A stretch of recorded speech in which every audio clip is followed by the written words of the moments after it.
Welcome to Dragon's Lair, a daring adventure full of mythical proportions with your star, Dirk the Daring.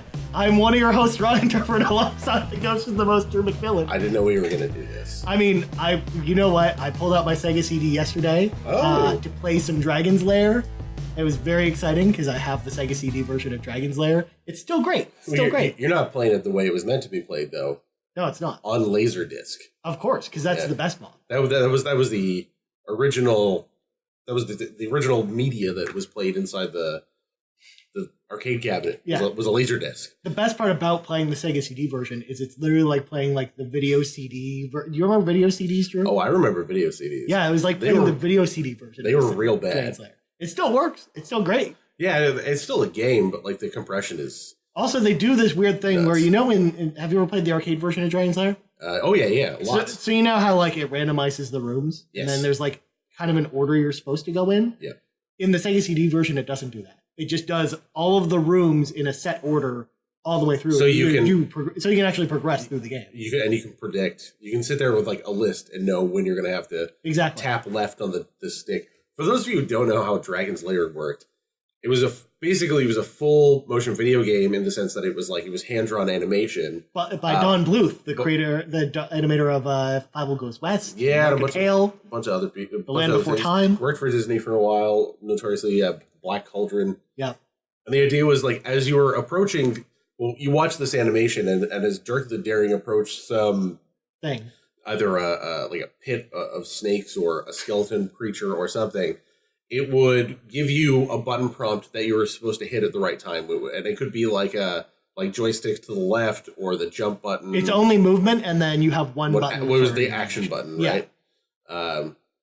And so it was one of those things. And if you didn't hit them, then you just saw gruesome death animation. Yep, pretty much. It was essentially it. But basically what it was... It was all QuickTime events. Yeah, it was essentially a video playlist, basically. It was essentially the lead up to Azura's Wrath, which is all QuickTime events in the modern era. Yeah, I think what's really interesting about it is basically, like, if you imagine it was almost like a choose your own adventure on CD kind of thing, like they could have been saying like skipped, basically in the background it was like going like skip to this chapter on a DVD or something like that, exactly. Basically.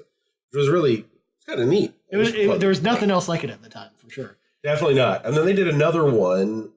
They did Space Ace. Space Ace, which was not as successful. But I would argue is probably the better game. Yeah.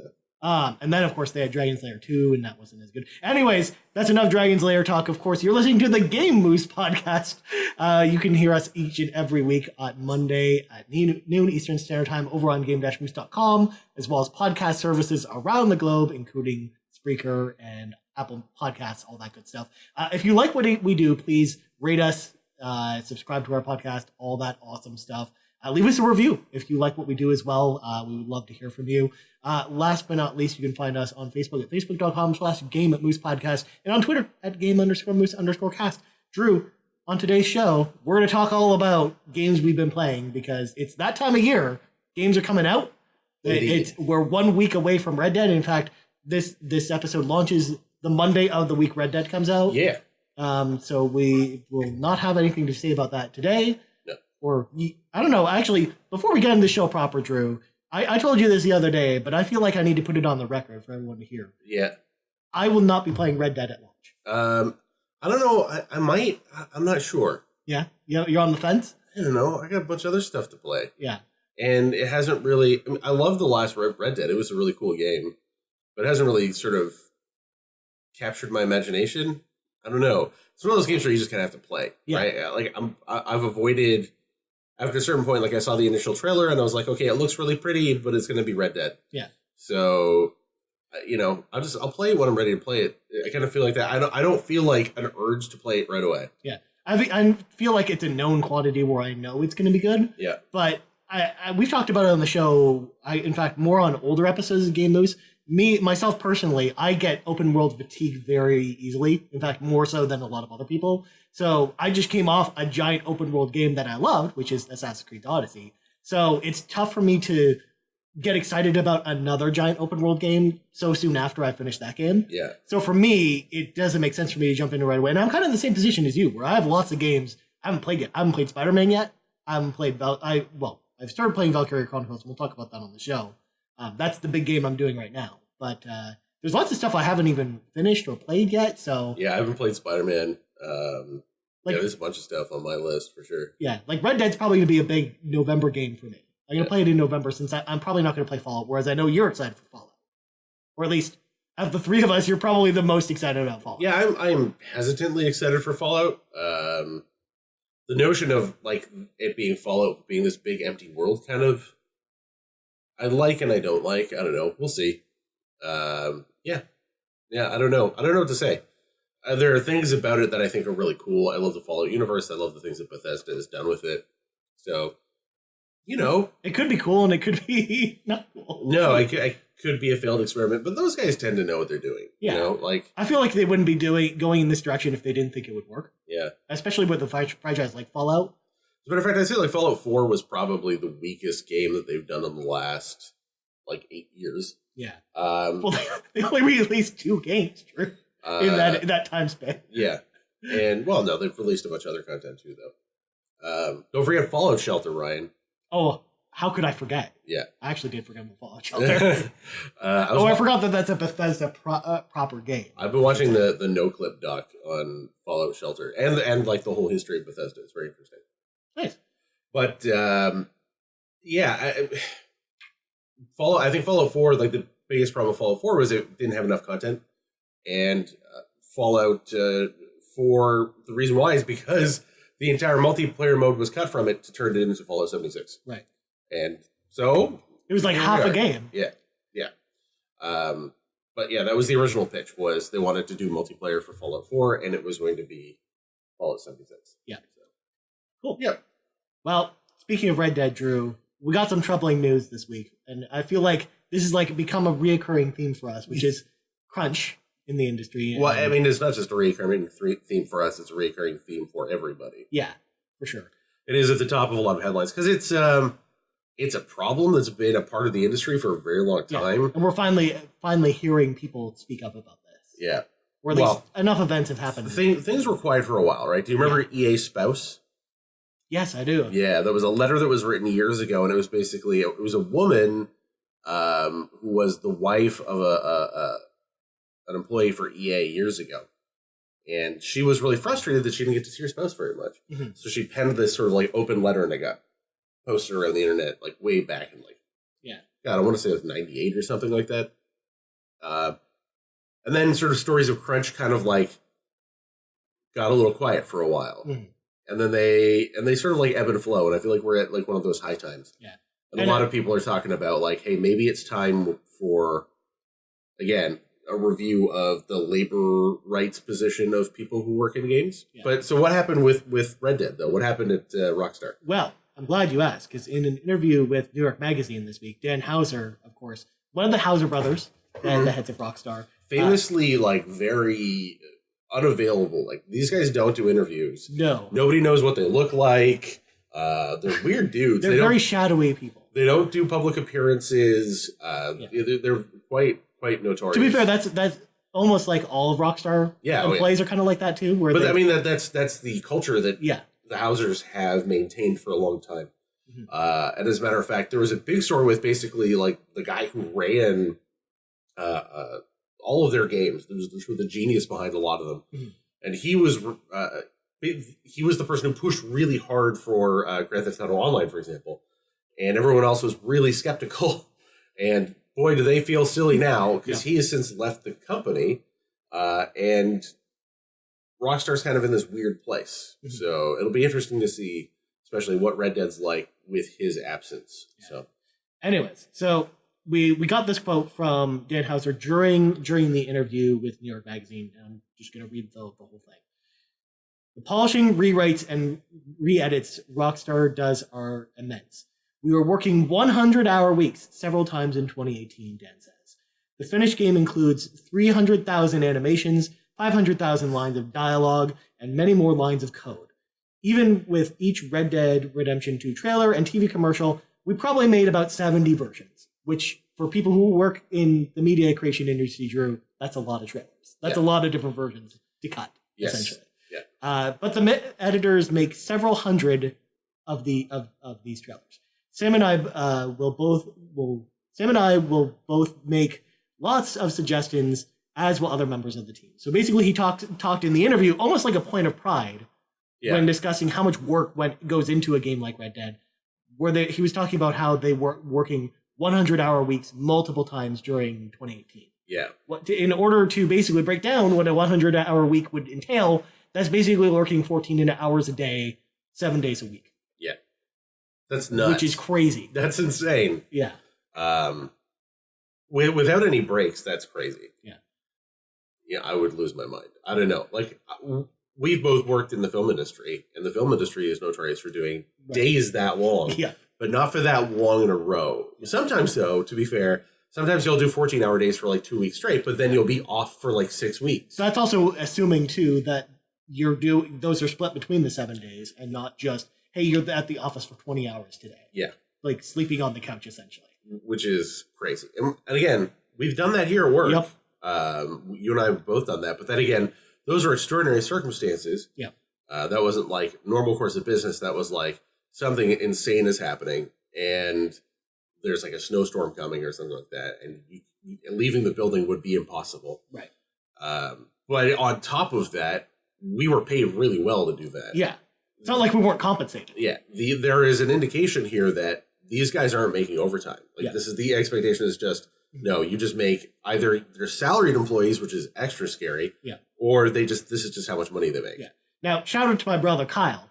Kyle, my brother, works in IT. And one of the things he tells me all the time about all the jobs he's ever taken in IT is situations like this happen, where sometimes you'll have to work 5 20-hour days in a row with basically as mandatory overtime, and you don't get compensated for it. Because that's just how that industry works. Because they're not unionized either, kind of like the games industry is. Yeah. I mean, there's aspects of that. There's also like employment standards and stuff like that, and it depends if you have some kind of collective agreement that may or some kind of contract, all those things sort of dictate what you can and can't do, and it depends if you're management or not. In Ontario, for example, managers and supervisors aren't entitled to overtime, so they just don't do it. Right? Unless more than 50% of what you do is not managerial work, but that's a whole different thing. So, I don't know, man. I think I totally understand that these guys are project-based and they have to hit milestones. Like, I respect that and I get that. But at the same time, this is going to like just destroy people's lives. Yeah, for sure. Like people can't go home, essentially, by the sound of it. I hate to know, like what is the fatigue like for these people? Yeah. Like, they've got to be just exhausted. Like, how can you put out a good product if you're exhausted? Yeah. Like, it's tough to work as hard as you can. I don't know. Yeah, like, I'm of the notion that, like, it's the thing to do is foster a positive and healthy and sort of relaxed work environment. I'm not one of those people that thinks that you should be a drill sergeant. That doesn't seem like it's going to go well for anybody. No, exactly. So of course, this turned into a giant headline news story throughout the entire week. Yeah. After this happened, and some of this bleeds into last week, which again, I apologize, we did not have a show last week. Yeah. We would have talked about it a little bit because this is sort of when this started happening. So later, after all this happened, Dan Houser basically came out and clarified his statement during the interview by stating that this 100-hour week thing that he referenced was only during a 3-week period in 2018 and only with the writing staff. It's not even all the writing staff. It was some people on the writing staff. Yeah. So here's his quote from that as well. More importantly, we obviously don't expect anyone else to work this way. Across the whole company, we have senior people who work very hard purely because they're passionate about a project or their particular work, and we believe that passion shows in the games we release. But that additional effort is a choice, and we don't ask or expect anyone to work anything like this. Lots of other senior people work in an entirely different way and just as productive. I'm just not one of them. So, of course, he's referring to the fact that he doesn't work these hours. No one, senior or junior, is ever forced to work hard. I believe we go to great lengths to run a business that takes care of its people and to make a company that's a great place for people to work. Yeah. I'm going to say that's horseshit. Yeah. And here's why. Because those people may or may not be just because you're not punishing people for not doing it doesn't mean you're not rewarding people for doing it. Like you're almost fostering an environment where you basically feel pressured to work. By like, saying this is hours. okay, by saying this is the expectation, you make it mandatory for everyone else. It's like, well, if you want to get ahead, you have to sacrifice everything for the company. Right. Sorry, you can't make it to your kid's Little League game, but don't you want that promotion? Yeah. Every good workplace fosters a good work-life balance, not just do whatever you want. That's crazy. I totally get that you want to give your employees freedom. You want to give people the agency to do whatever they want, but you cannot, by just making it completely laissez-faire, like shit will go nuts. Yeah. And I totally understand the desire to say, for some people to say, hey, look, I fell way behind and now I got to rush to finish stuff. I get that too, though, because I'm a consummate procrastinator. So, I totally understand. This is really hard. But I think that if you do that regularly, inevitably what happens is the people who get singled out for things like promotions and advancement and bonuses are the people who are doing things like answering emails in the middle of the night and are constantly on call and coming in super early and staying super late. Or just sleeping at the office or doing working it as long as they possibly can before someone gets wise to them staying 24 hours a day. Yeah, you have a responsibility as an employer. And the reality is that he benefits from this stuff, right? Because he's a stockholder for the company. Of course. So if someone, it doesn't matter what happens, if they bust their ass and work super hard and work to the point where it's unhealthy for them, he stands to benefit, right? It's all about labor exploitation. And a good manager even will recognize when someone is super passionate about a project and is working too much, and will tell them, "Hey, I get that you're passionate about this, but you don't have to work this hard." Right? Yeah, take a break. Yeah, it's important. Pull back. Mm-hmm. Take a look at what's going on. Because the other thing too is that when you're in those positions and you get way overboard with something, sometimes you can't see the forest for the trees anymore. Mm. And you can't get a sense of the project. I don't think it's good. I don't think it's good from a project management perspective. I don't think it's good from a people perspective, and I don't think it's good from a labor rights perspective. Mm-hmm. But at the same time, I don't want to be the guy who's going to say no, you can't do that, because again, I've put myself in that position. Yeah. So how do you foster a healthy workplace that treats its employees well and makes their employees feel like they can still advance in the company and still do good work and not have to give up things like their life outside of work, essentially missing their anniversary dinner or whatever, So, yeah. Now, we did get another development, and again, this story is still developing. We don't have an official statement from Rockstar confirming the following, but and this part that you're about to read is the thing that makes me very skeptical about what the actual culture is like there in terms of what the kind of pressure that people feel. Yeah. So this basically led to a meeting at Rockstar Lincoln, or Lincoln.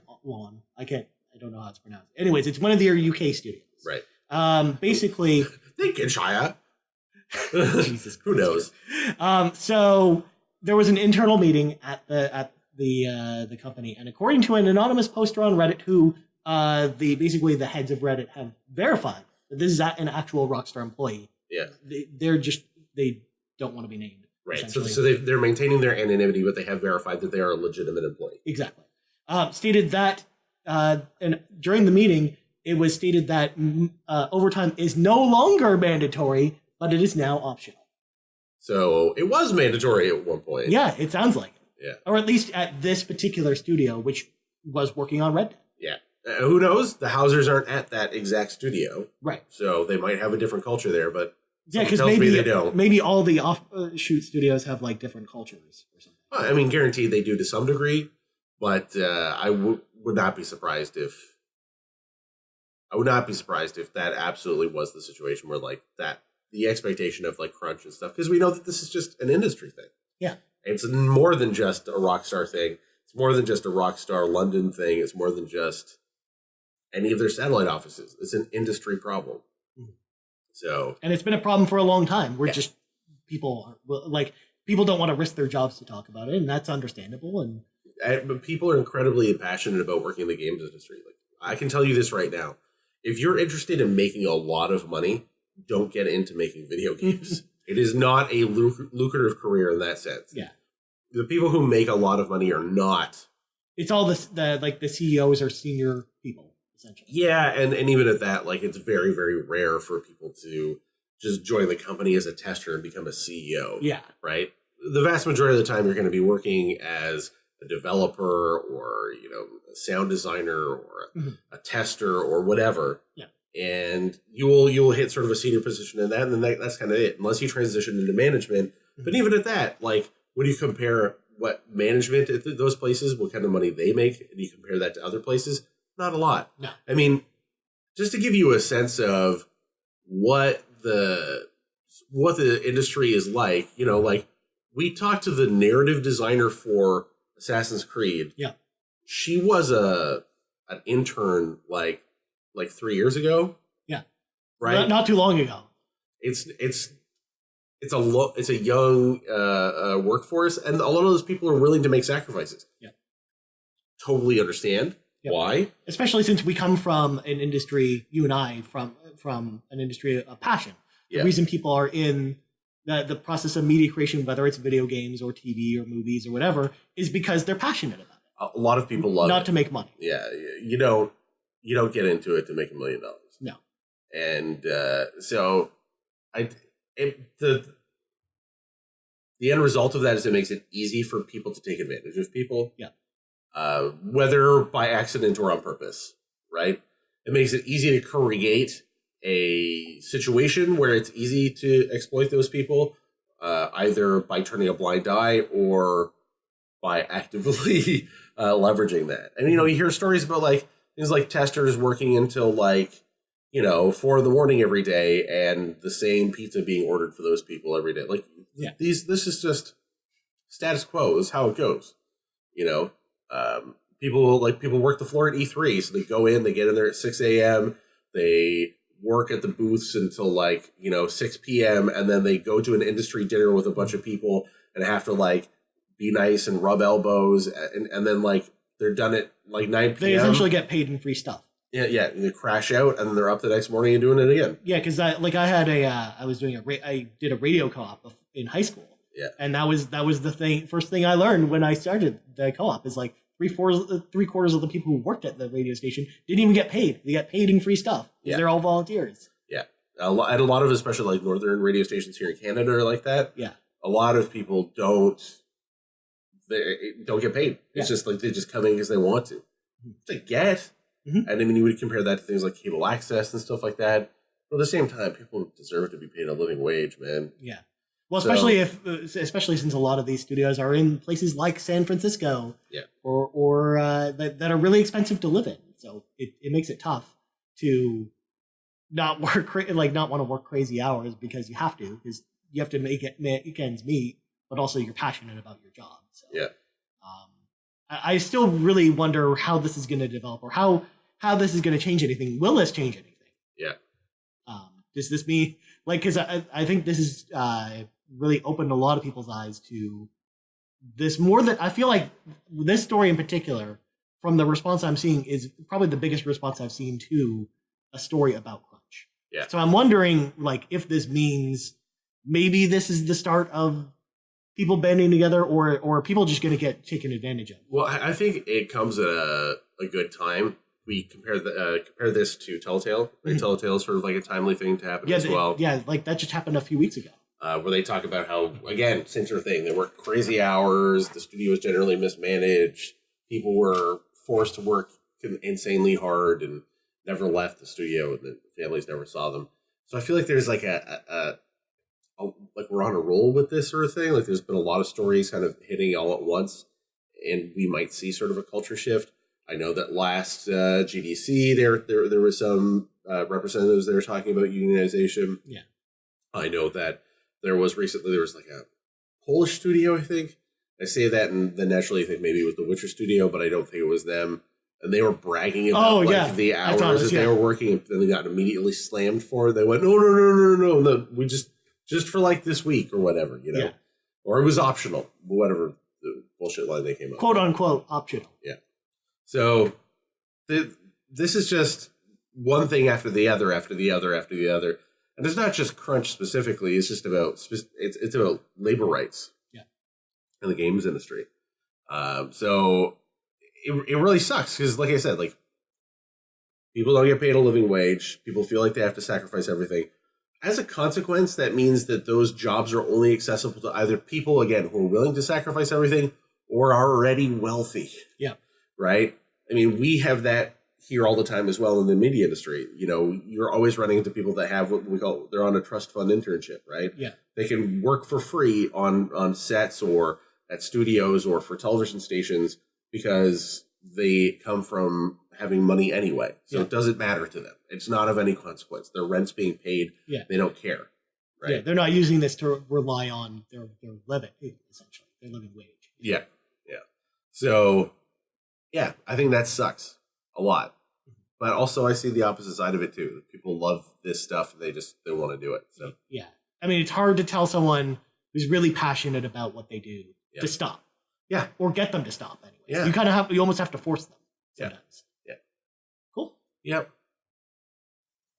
All right, Drew, let's talk about what we've been playing this week. So we've been playing video games. All right, end the show. Thanks for listening. Let's get out of here. All right, Drew, you've been playing a game from our friends at Ubisoft Toronto. Tell us all about it. I've been playing Starlink. It's got space. It is. I'm playing Starlink on the Switch. I should say that. I'm also playing the not toy version. Okay. There's a not toy version. There is a not toy version. For those of you who are curious, no, you don't have to buy the toys.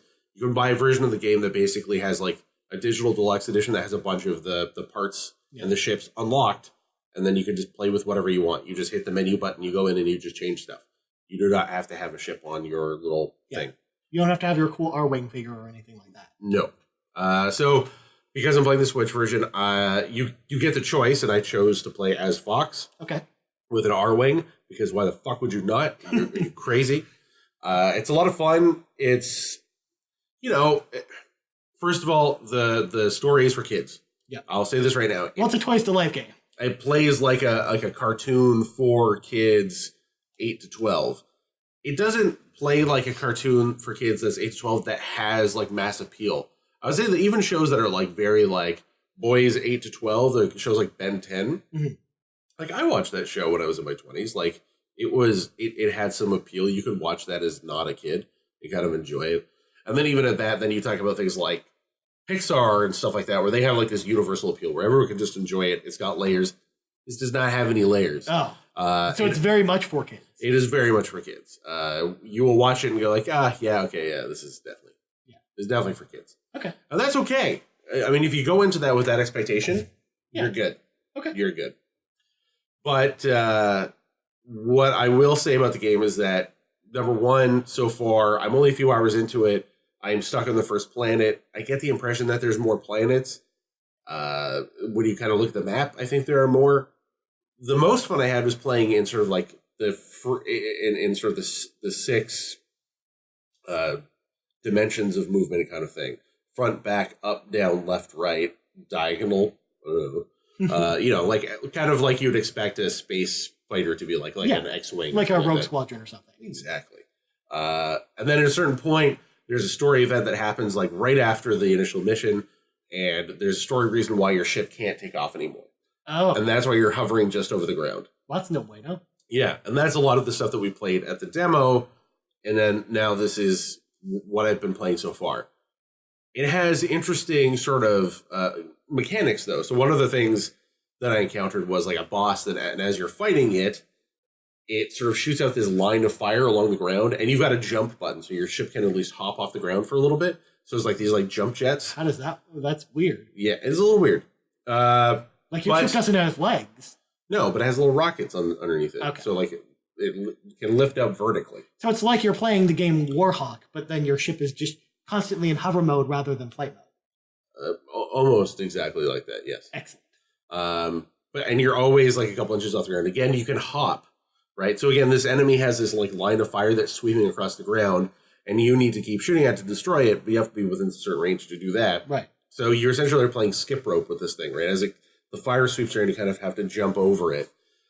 The thing that I'm enjoying the most are the weapon combo things. So like all of the different weapons have combinations with one another depending on what they are. So like there's like elemental combinations, like I mentioned. There's like a thing that shoots like there's like the void rocket thing where it shoots a rocket and then it creates like a sphere that does damage over time, and then you can shoot like ice rockets or the flamethrower at it, and then becomes a fire sphere or an ice sphere or whatever. Or, you know, you can do things like there's a rocket that launches, literally shoots dudes up in the air. So you shoot a rocket at something and then it goes up in there, and then you can hit that with your flamethrower or whatever. Now, can you use that on yourself and propel yourself into space so then you don't have to be on the planet anymore? Nothing ever gets propelled into space. Man. Yeah, no, it's just a lot of, and that's what I don't know if there's more space stuff to come. Yeah. If there is, I'd be really happy because that's more of what I want to play. Right. I want more of like the free range of movement. I don't want to feel like I'm driving the hover tank from Arkham Knight. Well, right? Especially like we don't get space shooters that often, or space really like polished space games that often. Yeah, so it's not like you can do barrel rolls or loops. You can't do a barrel roll. But it's Star Fox. They even say there is even a do a barrel roll joke at the beginning of the game. But you can't even do one. You could at the time because the very first level is in space. Okay.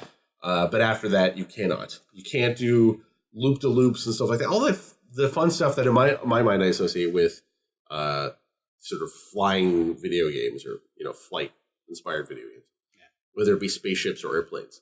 So that's kind of, to me, that's a big disappointment. I want to see more of that. I'm hoping there is. That being said, it is like pretty tight mechanically, right? This game might be for kids, but like you can enjoy aspects of it as an adult. Yeah. Like I said, the combo system and like sort of the twitch shooting and stuff is all quite good. Numbers pop off of guys like you know, like as you do more damage. Yeah, you earn different abilities for your pilots and your ships. Like you unlock things with time. So there's some RPG light mechanics there as well. So yeah, it's a cool game. I'm not done it yet. I know some people out there were saying that they didn't enjoy the toys. I really liked the toys. They felt really solid. I thought they looked pretty cool.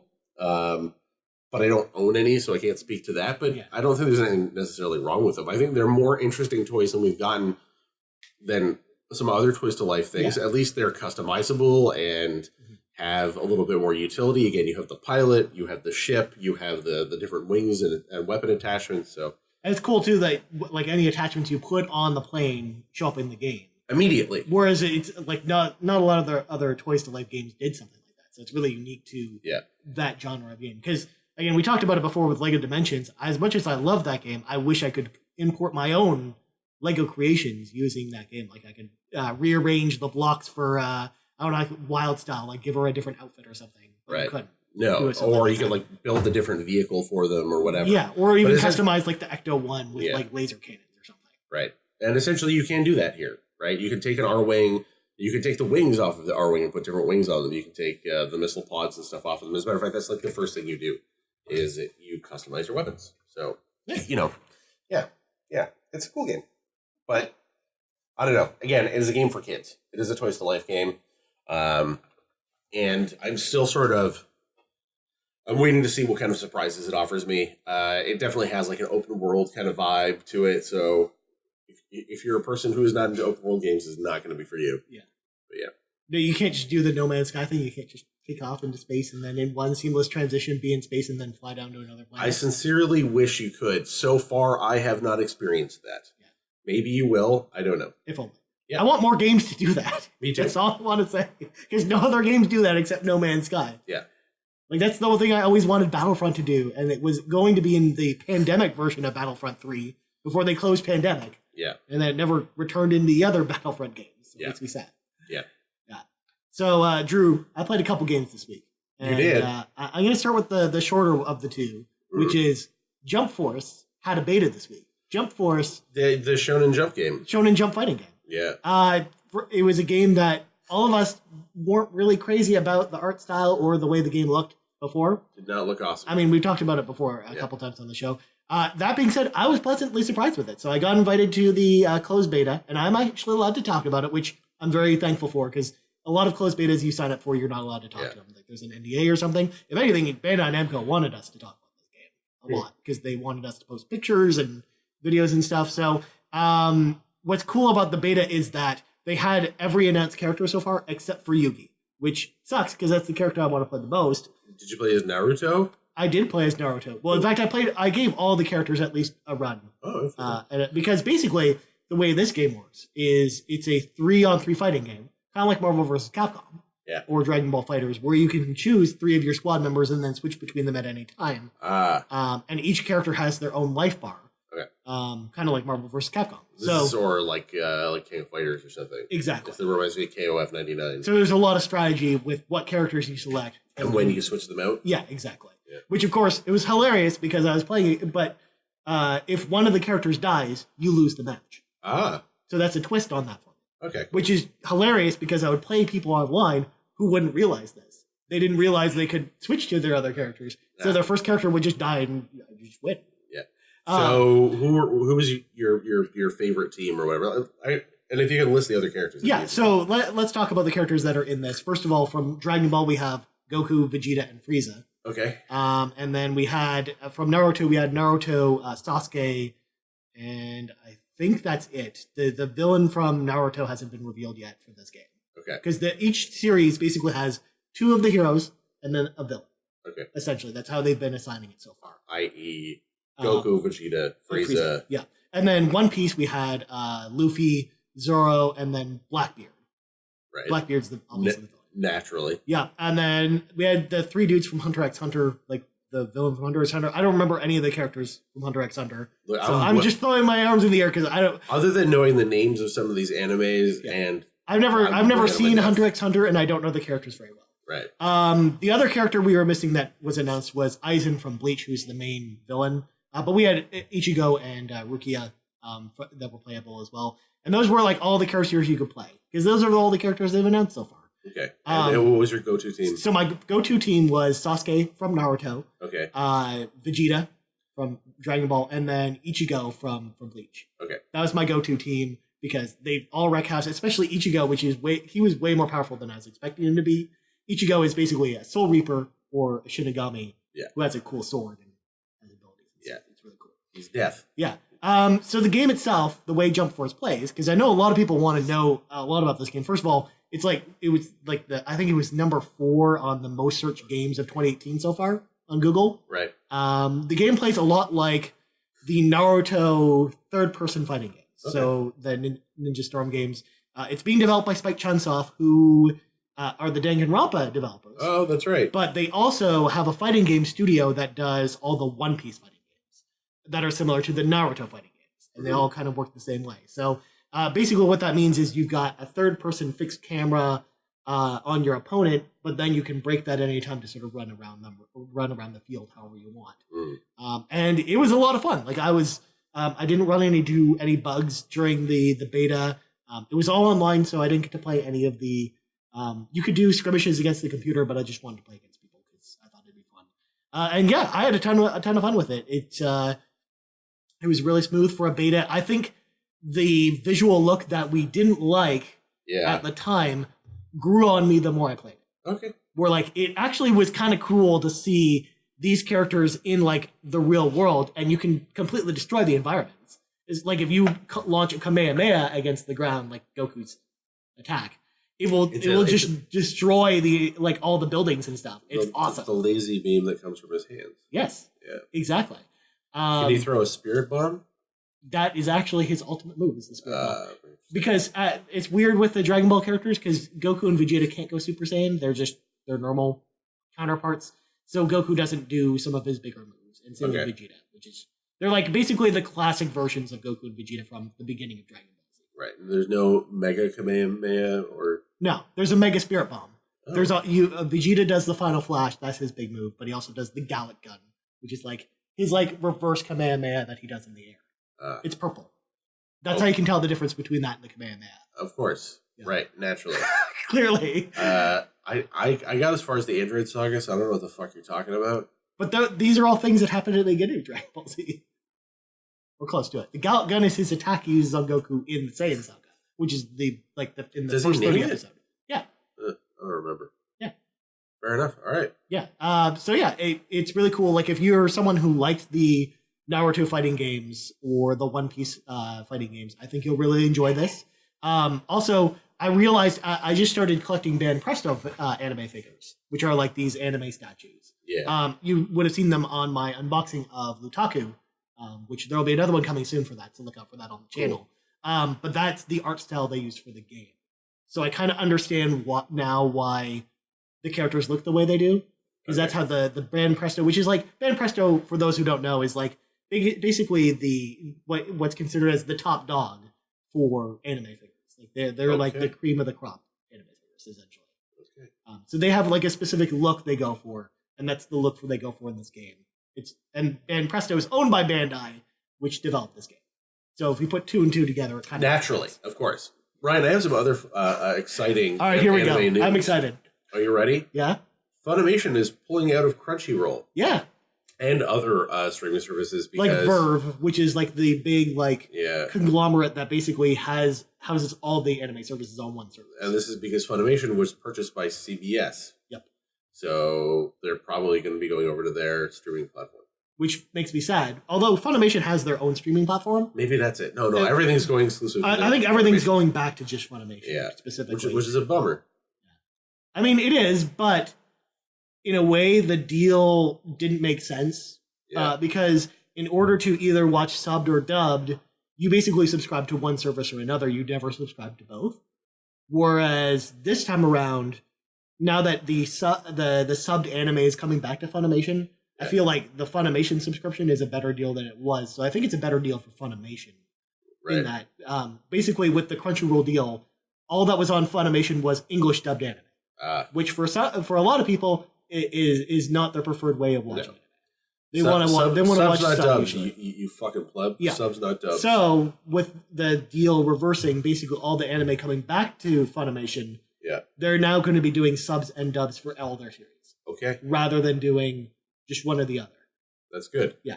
So if you like dubs, I still think that the choice is still Funimation. I mean, if you like dubs, you're a bad person, but you'll have the option to get all of that on one platform. To be fair, I will admit to being a bad person because I don't love dubs, but I like them for certain shows.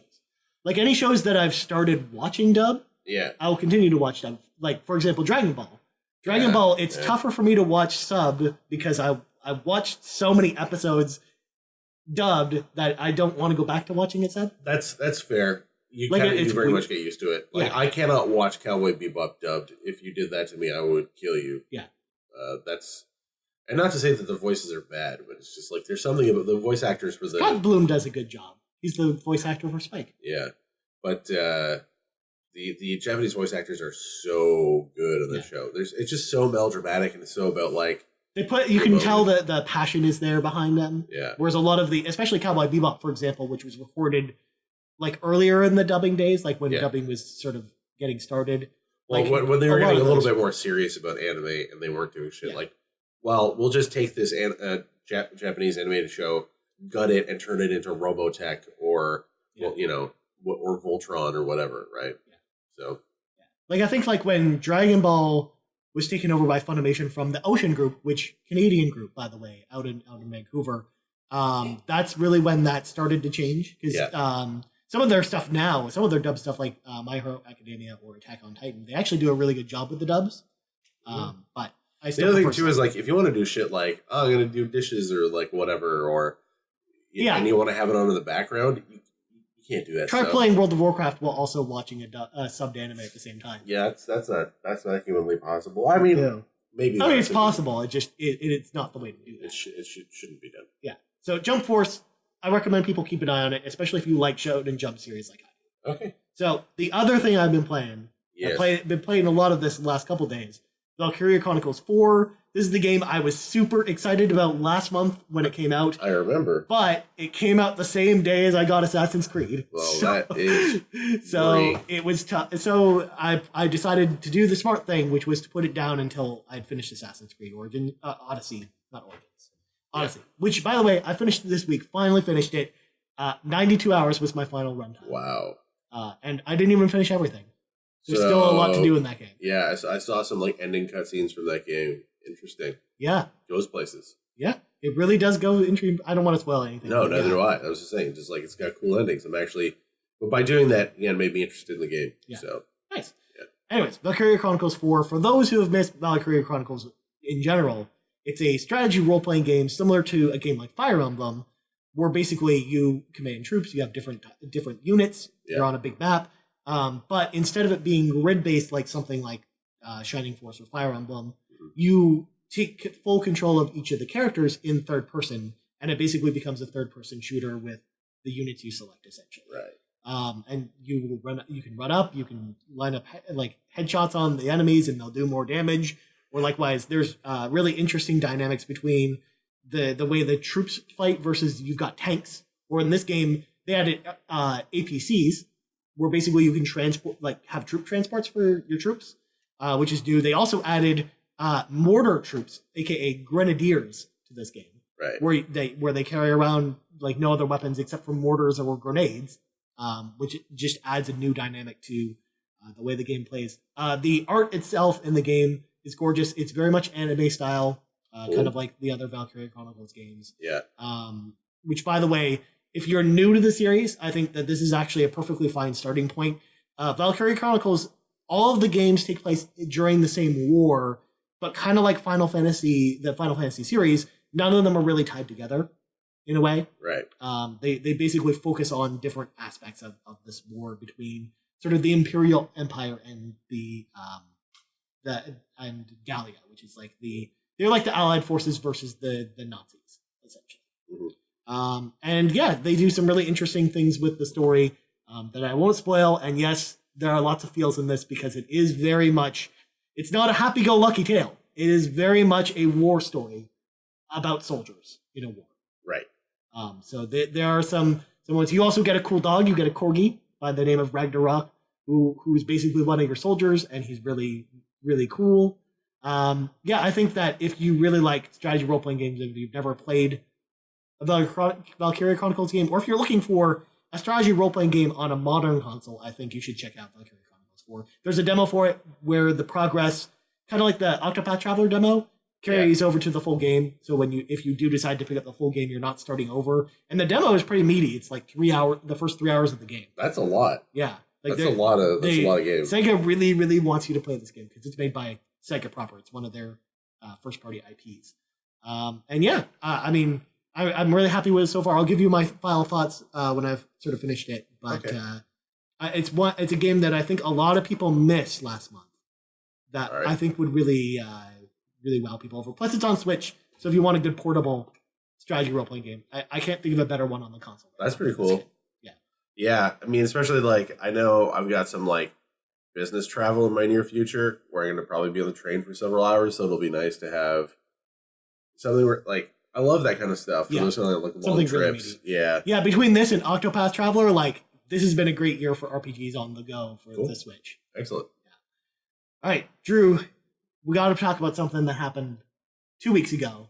I wanted to talk about it on last week's show, but of course we didn't have it. Before we get to it, I'm going to stick one thing in here. We totally forgot to talk about this. We, in honor of what happened this week, before the show, we smoked some of that good legal weed. By we, you mean you? No, I didn't at all. I was going to say I didn't. I'm sure Brock did wherever he is while he's working on his Red Dead review. Marijuana is now legal in Canada. That's true. That did happen. So that's a thing now. Wherever you can smoke cigarettes. Sure. 420. I'm not really part of this crowd. I don't know. I'm just mostly just sitting silently. Yeah. All right. Speaking of illegal pot. Especially you play Call of Duty and smoke weed. That's what you do. This leads into our story because, of course, Bong Ripper 42 is, of course, a famous PSN name that people have. Of course, we're talking about PSN name changes, Drew. Yeah. PSN name changes are finally coming. Yeah, I can finally change my name to that legal dank weed. You finally can. Yeah. I'm sure whoever has that so far is going to give it up just to let you. I don't think it's taken. Yeah. Throw that out there. I mean, we smoked Dog 420. Yeah. I mean, I'm so excited about this announcement because as a PlayStation gamer since 2004, you Yes. haven't been able to change your PSN name. 2004, of course, it originated on the PSP, and you haven't been able to change your name since. Right, because they're using that good PSP technology Yeah. to make PSN go. So you can finally change your name. Yeah. I can finally change it from my out-of-date AMP reference to an actual name. I think your AMP reference is classic. But no one gets it. That's what makes it good. AMP hasn't been a company in 10 years. Yeah, And now it just sounds wrong when you take it out of context. Well, that's what makes it. See, you're hitting all the things. Yeah. What kind of hoops do I have to jump through to do this, and how much money do I have to give to PlayStation? I'm glad you asked, Drew, because there are some hoops. Yeah. With this announcement. Number one, the first name change is free for everyone, which is a good move because everyone can at least change it once. Sure. However, the way that name changes work is that basically it changes the name on your console, what it appears to be. Yeah. But it only works on games that were released after April of 2018. So games that came out this year. Okay. Which is weird. It's really, really weird. In fact, Sony stated that there's a chance if you go back to old games, that the game will be broken and not work. That's with the new name, and that you can revert at any time back to your old name temporarily, just to make it so that your PS3 or even PS4 game from last year will work. The fuck? Yeah. Sony, this was your solution? Well, I think it's the only way they could have made it work. Wow. Before PS5 came out. Okay. Because, like, for example, like a game like Overwatch, which is multiplayer centric, it might break the system. Like, just trying to play that game with a new username, you might have to revert back to, like, Long Dong Silver or whatever your username was. Oh, that's a good name. That's a real name, by the way, on PSN. Yeah, I wouldn't be surprised. Yeah. Just like Bong Ripper 420. Yeah. Yeah. Okay. Yeah. Cool. Also, after you change your name once, it's $9.99 US to change your name back and forth to something else. So you get one for free? Yeah, you get one for free. Unlike the Xbox, where you don't. You have to pay for it. I think, well, when they introduced name changes, didn't they do it where you can change one for free for like a temporary period? Maybe. I don't remember that far back because it was certainly not the case. It was so fucking long ago since they implemented name changes on Xbox, like paid name changes, I guess. But yeah, it's just I'm so happy it's here. But it's like these are the hopes I kind of expected because we had heard from Shuhei and other people who worked at Sony for the longest time that it wasn't as easy as flipping a switch. Like there were technical hurdles developed when the PSN was developed that prevented this from basically happening. Sony not having foresight that's so unlike them. It's almost like the PS3's web store was actually a web browser that opened on your PS3 instead of it actually being like a part of your console. Yep. It had that amazing. Do you remember that amazing blue background it had? Do I? Yeah, it was really ugly. It's really ugly. But yeah, so I know that a lot of friends of the show are actually really happy about this announcement, especially Sean Capri. Who, of course, has wanted to change his name forever. I had decided a long time ago that I refused to change my Xbox name, which is the same as my PSN name, until I could do this, and now I'm finally going to do it. So that you can have parity across the platforms. Well, it's part of my branding. Kind of. I don't want to change the branding. Okay. I mean, unless I can change it across the board. Okay. So this doesn't come out until next year. You can't change your name until next year because there's a beta. There's a name change beta, Drew. What the fuck? Yeah, whoever thought there'd be a beta? This shit's so half-baked. So apparently the beta is supposed to happen sometime this year, just to make sure that essentially when they turn it on, it doesn't break the PSN.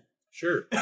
And then when the beta period's over, you'll be able to do this sometime next year. Okay, so all right. Look at more developments. It's still, of course, it's Sony. Of course, it's Sony. Hey, this is your friends at Sony. You can now change your name on PSN, except you kind of can't. Asterisk. Because for most games, historical games, it kind of doesn't work, and some of your games just might not work at all. Thanks, have a nice day. What the fuck, Sony? Yeah. What are you doing? I mean, I think this was just the only way they could do it so that it actually worked. It's still really weird, though. It's janky as fuck, man. Yeah. Well, that's just describing the PSN in general, though. Yeah. Well. I mean, I don't know if you knew this about Ultimate Tetris, but in the game Ultimate Tetris, Uh-huh. if you had over 500 friends on your PSN list, the game would not work. Okay, sure. All right. Because it would break the game because it would try and load your friends' scores when you started the game for some reason. Okay. And it would just make it so it doesn't start. All right, well, obviously, Sony, sure, just knocking it out of the park again with another winner. Like, all their stuff, like their infrastructure and shit, like, I fucking hate the cross-media bar. Yeah. There's a reason why I don't turn my PlayStation on, and, like, it's because I find everything about their things like their UI and their infrastructure and stuff always just kind of irks me. But that's where all the good exclusives are, Drew. It's true, there are a bunch of good exclusives there. I could be playing Spider-Man right now, but instead my PlayStation is just bolted to my wall doing nothing. Yeah. My God. One day. Speaking of broken things, Drew, did you know that yesterday I was bored and decided to take a break from Valkyria Chronicles to boot up Mass Effect Andromeda for the first time since last year? Yeah, how's that? People still got janky eyeballs and shit? Oh my God, it was so much worse than I remember. What's the shading looking like? I saw Mass Effect Andromeda on a shelf at a store for full price the other day. I mean, the facial animations aren't bad, but now the faces look really terrible in hindsight. Yeah. That was the thing they fixed too, Ryan. That was after they fixed it. And also, like, I remember I got into combating and I'm like, well, why did I like this? The combat in that game is bad. It's really bad. A lot of things in that game are bad. Yeah, I'd almost forgotten. I'd blanked it from my memory. The whole, like, the dungeon thing and the escape from the dungeon shit sucks. Yeah. Or, like, having to, like, put in the codes, the QR codes for the monoliths. Oh, the codes are terrible. The randomized codes. Yeah, where you have to go, like, you have to find them and then you play Sudoku with them. Yeah. I thought that was a good idea. Crazy people at BioWare? Nobody wants to do that. Everyone loves Sudoku, Drew. Sure. Okay. Oh my God, it was yeah. Yeah. I think we were right about that game when we talked about it last year. Yes. During our sign-ups, which you can check out right now on the podcast feed. Yeah. Promotion. Go check that out. Yeah. Go check that out. Anyways, I think that's going to do it for this week's show. That is a show, yeah. Drew. So before we go, Drew, let's go. Oh, I'm Matt D. McMillan. If you see Brock, tell him I said what's up, dude. And of course, say hi for me. If you want to know where you can find Brock, you can find him on Twitter at Brock McLaughlin. Yeah. Or McLaughlin, as he would sometimes say. If you prefer. I'm at D. McMillan on Twitter. Yep. Like, tweet at both of us. Yeah. Just for the fun of it. Just to say hello. Absolutely. Of course, you can find BrockstarGaming.com is his website, where you can find his review of Red Dead, amongst other things. Yeah, I don't know when that's going live, but he's working on it real hard. Well, this is going up on Monday, and I don't know when the embargo is. Well, yeah, we have no idea. So it may or may not be there. You should check his site frequently to see if it's there. Yeah, just all you got to do is just hit F5 on the Brockstar Gaming homepage. Yeah. And then, or maybe go to some of the articles and just hit refresh there. Maybe you'll see it come up then. Just keep doing that. Yeah. You can also do that at another website, Drew. Game-moose.com. You could also refresh game-moose.com. Consistently. Absolutely. Yeah. Tell all your friends about it as well. Tell them to do that too. Yeah. Yeah. You can listen to the podcast. You can see videos and things, and I'm writing some things, and those will be there. I like when you write things, Drew. Yeah. I miss that. Yeah. I got some stuff. I have some thoughts about things. Very nice. I've written some things down. I've got dumb YouTuber videos coming out. By the way, you can find me on Twitter at Ryan Turford. That's TURFORD. Stuff like unboxings of like random crates and stuff. Sure. So there's that. That's always there. Yeah. That's just the YouTube way. Yeah. Did you know our most popular video, by the way, is an unboxing of anime figures? I'm not surprised. I mean, at all. People love anime figures. Our most popular article is a review of a Dell laptop. I mean, that's true. Yeah. It also lives on other websites, though. It does. Well, it's referenced. It's linked on other websites. It's still there. Yeah. We're hosting it. Yeah.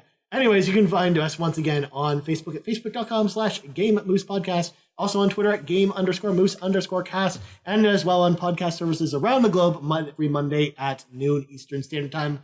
Also, if you missed it from 2 weeks ago, I posted my interview with Melissa McCorby, who we talked about when we talked about Assassin's Creed. She's the narrative director on Assassin's Creed Odyssey. So if you want to learn more about the narrative of that game, go check out that on the podcast feed as well. Yep. So that's there as well. And other than that, I hope you all have an awesome day. Live your life. You did some borrow, all that good stuff. Walk a dog. Yep. For Drew McMillan and Ryan Turford, this is episode 143 of the Game Moose Podcast, and we're out.